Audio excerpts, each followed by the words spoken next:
And the next video is going to be so spiritual gangster. I'm going to pose two questions for you. The first one is going to be really flippin' weird, and the second one may not be weird, but you're going to be like, okay, Tom, what's the point? But stick around to the end of the video because there's actually a pretty profound point, and it might actually help you in some way that you never saw it coming, just blindsided, but so grateful it happened. So stick around. First question. Just kind of weird. I'm stepping out of character. I just started a business. XYZ product. It's on sale. Be one of the first. Would you like to buy? Question number 2. I just started a business. May not be for you, but I'm using the product and this positive thing is happening, and I immediately thought of you. Would you like to take a look at it? I'll send you a website. You can research it, see if it's a fit for you, and if it is, great. If not, no big deal.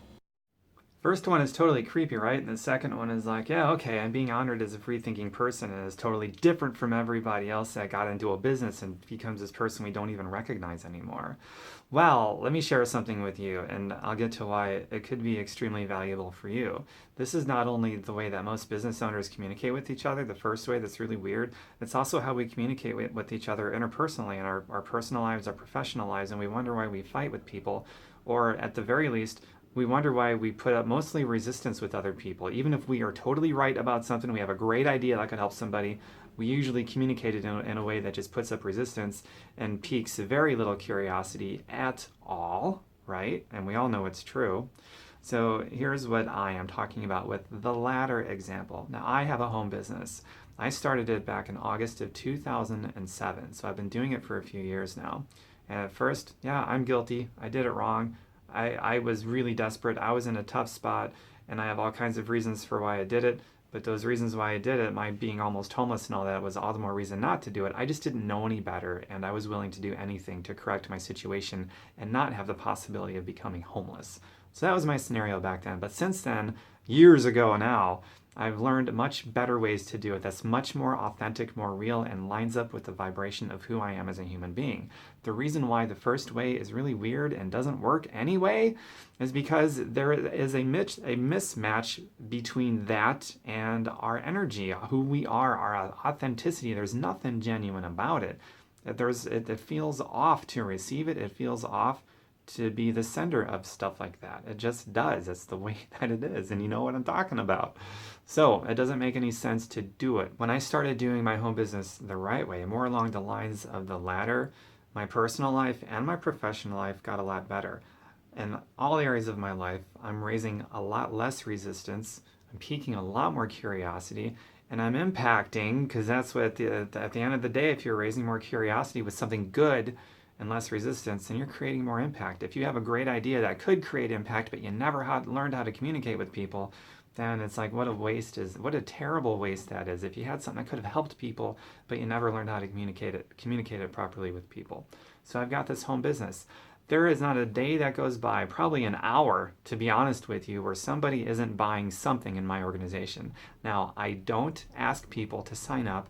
I don't even ask people to buy stuff. I just don't. My invitation isn't, would you like to buy? Would you like to sign up? And this and that. I ask questions that are more along the lines of, is it worth it? Is the cost worth it? Is the time involved worth it? Is the effort worth it? Is whatever worth it? And what that does is the person's, it's like, oh, okay, it's up to me. Cool. I get to think as a free thinking person. Pretty neat, right? I also ask questions like you saw in the example. Is this a good fit for you? Does this make any sense for you? And whether the answer is yes, no, maybe, it's good either way. And most business owners are not good either way. They want it to be yes, or they get really, really weirded out. And that's unattractive. But those people that get weirded out aren't asking questions that honor people as a free-thinking person anyway. And the reason why this could profoundly impact your life, if it's not self-explanatory already, I mean, part of it is kind of like just the way you communicate with people, you interact with them on a daily basis will improve drastically. But also, if you want to create more freedom in your life, the best way to do it, in my personal opinion, is by moving a product that adds a benefit to other people's lives that generates a residual and passive income. Residual and passive creates freedom. It's the opposite of job money, which binds a person to money and time, and it's the opposite of freedom, right? Job money is the perpetual hamster wheel. But there's a product that you get involved with that adds a benefit to people's lives, that generates a passive and residual income. There's your freedom. Now, I'm in the business of helping people start a business and mentoring that up. I'm in the business of growing healthy, rich people. That's the best way I can think of to describe it, with a product that helps people get healthy. The product that I'm involved in helps people with their wellness, mind, body, and spirit, their physical health, the whole shebang, everything that it means to be healthy, to heal, and to step into wellness and overcome those problems. And that is the product that creates the residual and passive income. So with this, you're getting healthy and wealthy at the same time. And what I teach people is that the true rich people measures their wealth by their time, not their money. But at the same time, there is a relationship between time and money. Specifically, because not all money is created equal, but specifically passive and residual money creates freedom. And you measure your true wealth by your freedom of time after your freedom of the mind. That's what I teach, and it's a pretty cool thing.